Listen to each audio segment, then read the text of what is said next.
नमस्कार प्रशिक्षुओं, आप सभी का बहुत बहुत स्वागत है आपके अपने करंट हेवन के यूट्यूब चैनल पर। आशा करते हैं बेहतरीन होंगे आप सभी। और आपके लिए एक पहल स्टार्ट किया गया है। यह कहानी आपकी मंडे से स्टार्ट हो जाएगी। मंडे से कंटिन्यू हो जाएगा आपका पूरा का पूरा मैथ सीटेट वाला। और मे बी अगर सीटेट मैथ हमने बहुत अच्छे से कवर कर लिया, क्योंकि बहुत ज़्यादा टॉपिक नहीं है, ख़त्म करने के बाद हम सीडीपी पढ़ाना स्टार्ट कर देंगे। जब तक आपका एग्ज़ाम होगा तब तक हम लोग सीटेट के लिए सीडीपी और मैथ पूरे अच्छे तरीके से कंप्लीट कर लेंगे। ये पूरा हमारा दावा है। और आपको हिंदी देखनी है तो आ जाइए प्ले लिस्ट में, हिंदी पूरी बेहतरीन तरीके से पढ़ा के हमने रखा हुआ है। अगर ईवीएस देखना है तो ईवीएस भी हमने कंप्लीट कर रखा है। ये चीज़ें आपके ऊपर डिपेंड है कि आप कितने अच्छे से उसे देखते हो, कितनी बार रिवाइज करते हो। जो मैपिंग वगैरह वाला सिस्टम थोड़ा सा आता है सीटेट में, तो वह चीज़ें भी हमने बहुत अच्छे से पढ़ा रखा है। आपको देखने की ज़रूरत है। अगर आप नहीं देखे हैं तो देखिए। और एक चीज़ और ध्यान में रखना भाई, जितना ज़्यादा प्रैक्टिस करेंगे उतना ज़्यादा आपके लिए फ़ायदा होगा ये चीज़ें। तो चलिए हम लोग स्टार्ट कर लेते हैं। इससे पहले आप फटाफट शेयर कर देना। और मंडे से ये आपका क्लास 12 बजे दोपहर में आना शुरू हो जाएगा। ठीक है, डेली आएगा। चलिए भाई आ जाइए। देखिए क्या क्या पढ़ना हमको मैथ में, पहले ये हमको जानना जरूरी है। मैथ में आपको पता है 15 नंबर बेसिक चीज़ें आती हैं और 15 नंबर का आपका पेडागॉजी होता है। तो पेडागॉजी वाला विशेष रूप से जो हम पढ़ाएंगे ना, वो तो पढ़ेंगे ही आप, प्लस प्रैक्टिस सेट भी हम बीच बीच में कराया करेंगे। कम से कम 20 क्वेश्चन का, 30 क्वेश्चन का, 30 क्वेश्चन का कराया करेंगे, क्योंकि 30 क्वेश्चन ही आने वाले हैं। तो 30 में आपका 15 यह रहेगा, 15 यह रहेगा। ठीक है, वह चीज़ें। तो चलिए आ जाइए। पहला देखिए 15 नंबर का जो मैथ है, जो फैक्टुअल आता है, जैसे कि जो कैलकुलेशन वाला थोड़ा सा होता है, नॉर्मल आता है 15 नंबर का, बिल्कुल नॉर्मल होता है ना। गुणा भाग यही सब होते हैं। तो आप देखना क्या क्या आएगा। पहला है नंबर सिस्टम। क्या आएगा? नंबर सिस्टम आएगा, नोट करते रहिएगा। दूसरा है बेटा सिंप्लीफिकेशन। सिंप्लीफिकेशन में वही गुणा गणित है ना, समझ रहे हो कि नहीं, एक साथ जो आता है बॉड मास रूल वगैरह, तो सिंप्लीफिकेशन हो गया। तीसरा है बेटा आपका एडिशन होगा। एडिशन होगा भाई। एडिशन के बाद आपका होगा मेरे भाई सबस्ट्रक्शन होगा। सबस्ट्रक्शन होगा।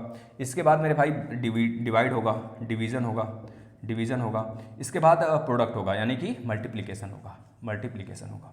ये सारी चीज़ें होंगी तीसरे पे। इसके बाद चौथे में फ्रैक्शन होगा। फ्रैक्शन दो तरीके से होगा। एक आपका रेशनल नंबर रेशनलाइज करने के लिए आ सकता है, और एक फ्रैक्शन और प्लस डेसिमल फ्रैक्शन दोनों होगा। डेसिमल फ्रैक्शन ये भी होगा आपके लिए। मतलब कोई नंबर दिया रहेगा, उसको पॉइंट में, पॉइंट से डेसिमल में, मतलब फ्रैक्शन में, ये रेशनल में, रेशनल से फिर आपको डेसिमल में, डेसिमल टू रेशनल, यही रहेगा। इसको हम बताएंगे बेटा। इसके बाद बेटा परसेंटेज रहेगा और प्रॉफिट एंड लॉस। इसके पहले फैक्टर आएगा। फैक्टर कोई नंबर दे देगा, हाउ मेनी फैक्टर पूछ लेगा, HCF LCM पूछ लेगा फैक्टर मेथड से। तो HCF LCM ये सारी चीज़ें रहेंगी। LCM HCF और प्लस फैक्टर। नंबर का फैक्टर करने का मतलब ही वो आपसे क्या पूछना चाहेगा, HCF और LCM पूछना चाहेगा। छठा नंबर का जो टॉपिक होगा आपका टाइम होगा। इससे पहले लिख लेते हैं परसेंटेज। परसेंटेज से बहुत नॉर्मल क्वेश्चन आएगा सीटेट का, बहुत ही नॉर्मल आएगा भाई। सच में बताऊँ तो मैं दिया हूँ, पिछली बार वाला भी दिया था, तो जिसमें कि बहुत ही नॉर्मल प्रश्न आए थे। अब आपको इसमें बहुत ज़्यादा लड़ना नहीं है। फर्स्ट पेपर के लिए तो बिल्कुल नॉर्मल, ये फर्स्ट पेपर के लिए ही बता रहे हैं। ठीक है ना। तो परसेंटेज हो गया, प्लस हम सेकंड के लेवल तक पढ़ाएंगे। अगर आप इसको पढ़ के सेकंड में बैठेंगे ना तो बहुत अच्छे से क्लियर करेंगे। टॉपिक यही सब सारी चीज़ें रहेंगी, थोड़ा सा हार्डनेस हो जाएगा बस। तो आपका परसेंटेज हो गया। परसेंटेज के बाद profit and loss. Profit and loss बेटा, ये सारी चीज़ें रहेंगी। ठीक है भाई। देखिए भाई गर्मी बहुत हो रही है, आप लोग शेयर कर देना फटाफट। इसके बाद टाइम क्या होगा, 7वें नंबर का टाइम। टाइम से रिलेटेड क्वेश्चन आ जाएगा। जैसे कोई ट्रेन है, इतने बजे निकली, तो बताओ इतने घंटे यहाँ वहाँ रुकी, तो बताओ कितना समय लगा वहाँ पहुँचने में। ये सारी चीज़ें करके ट्रेन से रिलेटेड क्वेश्चन रहेगा। नॉर्मल रहेगा, बिल्कुल नॉर्मल। बस आपका एडिशन और प्रेजेंस ऑफ माइंड बहुत अच्छा काम करेगा ना, तो आप कर ले जाओगे। फिर इसके बाद आ जाओ वेट। 8वां क्या है, वेट पढ़ना है, WEIGHT वेट पढ़ना है। वेट प्लस आपका मनी से रिलेटेड, मनी चेंज, जैसे कि ट्रांसफ़र करने के लिए, मतलब 1 रुपया है तो उसको पैसे में चेंज करो, प्लस सेंटीमीटर है तो मीटर में चेंज करो, मिलीमीटर को सेंटीमीटर में, सेंटीमीटर से मिलीमीटर। तो ये पैमाना आपको पता होना चाहिए, यानी कि इसे बोलते हैं मेजरमेंट। तो मेजरमेंट भी आपको आना चाहिए। मेजरमेंट हो गया। इसके बाद मेंसुरेशन आएगा। मेंसुरेशन या 15 नंबर की कहानी हम बता रहे हैं भाई। मेंसुरेशन बिल्कुल नॉर्मल। आपको पूछ देगा या बताओ कि भाई सर्कल का एरिया का फार्मूला क्या है, भाई नहीं बता पाओगे। सर्कल के सरकमफ्रेंस का फार्मूला बता दो। सिलेंडर का हमें एरिया का फार्मूला बता दो। उसमें आर की वैल्यू दे देगा, बताओ RH का वैल्यू दे देगा, बोलेगा वॉल्यूम बता दो सिलेंडर का। तो बहुत नॉर्मल चीज़ें पूछेगा, मैं बताऊंगा, बहुत जनरल चीज़ें। देखिए सीटेट जो है, सीटेट का जो मैथ है ना, वो बिल्कुल लोवेस्ट लेवल का होता है। यूपीटेट में कभी काम नहीं करेगा। हाँ, जनरल चीज़ें काम कर सकती हैं जिसका वहाँ पर कोई वैल्यू ही नहीं है, समझ रहे हो ना। तो ये चीज़ें। इसके बाद कभी सीटेट का मैथ पढ़ के अगर यूपीटेट देने चले जाओगे ना, तो पक्का फेल हो यूपीटेट में, एक भी क्वेश्चन नहीं कर पाओगे उस लेवल का। अगर बस इतने ही नॉलेज लेकर गए हो तो। लेकिन अगर यूपी टेट पढ़ के चले गए तो सी टेट तो पक्का निकलेगा। यूपी टेट का मैंने पूरा लेक्चर हर एक सब्जेक्ट का मैं दे रखा हूँ, उसको आप देख सकते हैं, कभी भी उसकी वैकेंसी टपक सकती है। इसके बाद भाई मेंसुरेशन के बाद जियोमेट्री, मोस्ट इंपॉर्टेंट है आपका जियोमेट्री। जियोमेट्री हम पढ़ाएंगे बहुत अच्छे से बेटा आपको। इसके बाद पैटर्न, पैटर्न पे कुछ क्वेश्चन होगा, जैसे कुछ सीरीज का पैटर्न दे दिया जो रीजनिंग में होता है ना, 2 3 4 5 इस तरह डॉट डॉट, तो देखो एक एक का डिफरेंस है ना, तो इस प्रकार का कुछ पैटर्न दे देगा आपको। तो रीजनिंग का होता है जनरली, वो सीरीज में मैथ में रखा हुआ है सीटेट में। इसके बाद डाटा हैंडलिंग का कुछ है। डाटा हैंडलिंग मतलब कुछ सामान वगैरह ऐसे कुछ करके दे दिया, किचन का सामान है उसको मतलब इतने इतने में सेल होता है, तो बताओ फाइनली कितना का चाय पत्ती आया, कितने का चीनी आया, मतलब ये सारी चीज़ें डाटा हैंडलिंग में आ जाता है। इसके बाद बेटा एक तरह से मिसलिनियस है, मिसलिनियस में कुछ भी पूछ सकता है। इसका मतलब ये हुआ कुछ भी आपके इस सब से मिला के कुछ भी यहाँ पे आ सकता है, मिसलिनियस हो गया। तो इतने क्वेश्चन आपके 15 नंबर से रिलेटेड हो गए, मतलब इतने टॉपिक 15 नंबर से रिलेटेड हो गए, जो कि हम चाहेंगे इसे 2 दिन में खत्म कर दें या फिर 1 दिन में मैराथन लगाकर खत्म कर देंगे। 2 से 3 घंटे क्लास लेंगे, इसके बाद ये खत्म करेंगे। अब जो लंबा समय लगने वाला है हमारा ना, उस 15 नंबर में लगने वाला है, क्योंकि यह तो आप 15 नंबर आसानी से पा सकते हो, बिल्कुल भी नॉर्मल, और इस 15 नंबर को भी आसानी से पा सकते हो, बस प्रैक्टिस पे आधारित है। और यह मत सोचना कभी कि सीटेट का मैथ के लिए कोई एक सेपरेट बुक पढ़ लें और उसी से निकल जाएगा, क्योंकि इसके लिए सेपरेट बुक आता ही नहीं है, ना सीटेट के लिए ना यूपी टेट के लिए। आपको तरह तरह के लोग मिल जाएंगे, भाई इससे पढ़ लो उससे पढ़ लो, अपने मन से पढ़ना।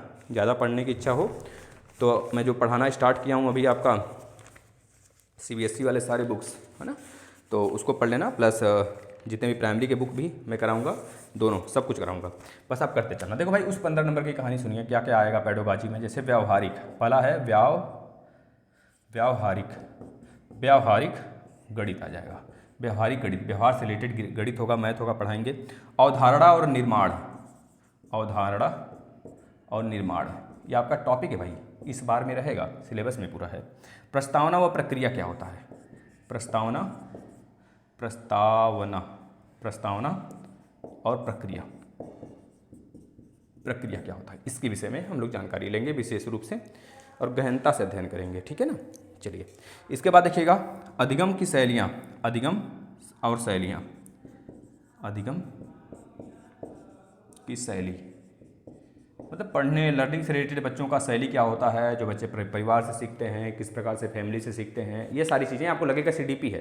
अगर CDP अच्छे से तैयार कर लिए तो मैक्सिमम पेडोलॉजी आपका तैयार है, मतलब पेडोलॉजी का लगभग 80% आप तैयार हो जाओगे। तो CDP पढ़ना बहुत ज़रूरी है आपके लिए। जिन पियाजे का सिद्धांत, बिन मतलब बहुत सारे लोग हैं, साइंटिस्ट लोग हैं, उन सबको पढ़ना है और हम पढ़ाएंगे भी बच्चों। पाठ्य पुस्तक क्या होता है, पाठ्य पुस्तक तो इससे रिलेटेड सारी चीज़ें हम देखेंगे। इसके बाद NCF नेशनल आपका कैरिकुलम जो है, इसके बारे में पढ़ेंगे। NCF हो गया, NEP हो गया, NEP भी लिख लीजिए, नेशनल एजुकेशन प्रोग्राम। सहायक सामग्री हो गया, सहायक सामग्री हमें क्या क्या चाहिए, सहायक सामग्री इससे रिलेटेड सारी चीज़ें पढ़ेंगे। इसके बाद शिक्षण विधियाँ क्या है, शिक्षण विधियाँ भाई, इससे रिलेटेड हम सारी चीज़ देखेंगे। इसके बाद आ जाता है चिंतन एवं एक तरह से प्रश्न से रिलेटेड होता है। चिंतन किस प्रकार से, चिंतन कितना ज़्यादा इंपॉर्टेंट है, चिंतन करना चाहिए कि नहीं करना चाहिए, मतलब बहुत सारी चीज़ें हैं, आपको जनरल चीज़ें देखने को मिल जाएंगी। ज़्यादातर क्वेश्चन आपको बालक के आधार पर देखने को मिलेगा, बालक से रिलेटेड देखने को मिलेगा, क्योंकि ये पेडोलॉजी जो है आपका बालक को एक तरह से केंद्र मान के सारी चीज़ें बनाया जाता है। और शिक्षण विधियाँ जो इस समय हमारा चल रहा है ना, वो बालक केंद्र मतलब कि बच्चों का केंद्रित, मतलब एक तरह बच्चे केंद्र, बालक केंद्र में है, उसके बाद सारे सब कुछ झूठा है, बालक सच्चे हैं। तो इस सब चीज़ों को लेकर मतलब बालक पे आधारित जो शिक्षा इस समय चल रहा है ना, बाल केंद्रित है, न कि शिक्षक केंद्रित है ना। तो बाल केंद्रित शिक्षा है, इस वजह से बालक को हमें हमेशा प्रसन्न रखना है, इस चीज़ को मानेंगे। हम बताएंगे, थोड़े बड़े ट्रिक भी बताते चलेंगे आपको। चिंतन एवं प्रश्न,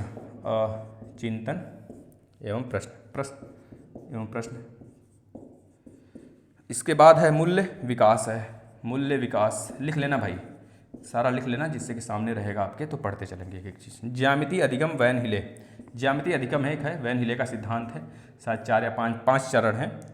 ज्यामिति अधिगम 0 से स्टार्ट होता है, 4 तक जाता है अधिगम। वैन हिले इसे कहते हैं, वैन हिले से मत समझ जाना, गाड़ी वाला वैन बच्चों का जो लेके जाती है, वैन हिल गया, तो ये मत समझ जाना भाई वैन हिले नहीं, वो एक तरह से चार्ट है, बताएंगे इसको। इसके बाद पियाजे ट्रिक तो बताते ही चलेंगे बच्चों आपको। पियाजे हो गया, इसके बाद ब्लूम का सिद्धांत बहुत ज़्यादा है, ब्लूम नॉमी करके है, क्वेश्चन बहुत ज़्यादा यहाँ से आते हैं, तो इसको हम लोग देखेंगे। स्थानीय मान देखो भाई इसी में आ जाना चाहिए था, स्थानीय मान इसमें भी है तो लिख लेना। स्थानीय मान मतलब फेस वैल्यू प्लेस वैल्यू में अंतर डिफरेंस भी पूछ सकता है आपसे। इसके बाद बता गणित अधिगम की अवस्थाएँ, यह है समावेशी शिक्षा है, ठीक है, रूब्रिक है, फिर गणित कौशल है, त्रुटियाँ और विविध है, इतनी चीज़ें हैं। इसको हम लोग बहुत ही अच्छे से स्टेप्स वाइज करते चलेंगे। आज के लिए इतना बहुत है क्योंकि सिलेबस डिस्कस हमने किया है, कल से एक एक चीज़ें स्टार्ट करेंगे। पहले सोचेंगे 15 नंबर वाला मैं मैराथन में एक लगा के ख़त्म कर दूंगा, इसके बाद आगे सारी चीज़ें लेके चलूँगा, ठीक है। जितना हो सकेगा 15 नंबर वाला जो आपका पहला वाला 15 नंबर हमने बताया आपको, तो वह चीज़ें हम ज़्यादातर सोचेंगे 2 या मैक्सिमम 3 वीडियो में ख़त्म कर दें। इसके बाद इसमें क्योंकि लंबा समय लगने वाला है, एक एक टॉपिक एक एक दिन में छोटे छोटे वीडियो में लेक्चर में मैं लेकर आऊँगा, ठीक है, जिससे आपका पूरा सिलेबस कवर होगा मैथ का। इसके बाद मैं CDP स्टार्ट करूँगा। धन्यवाद। जितना ज़्यादा सहयोग करेंगे आप उतना ज़्यादा प्रॉफिट हम दोनों लोगों का होगा। धन्यवाद।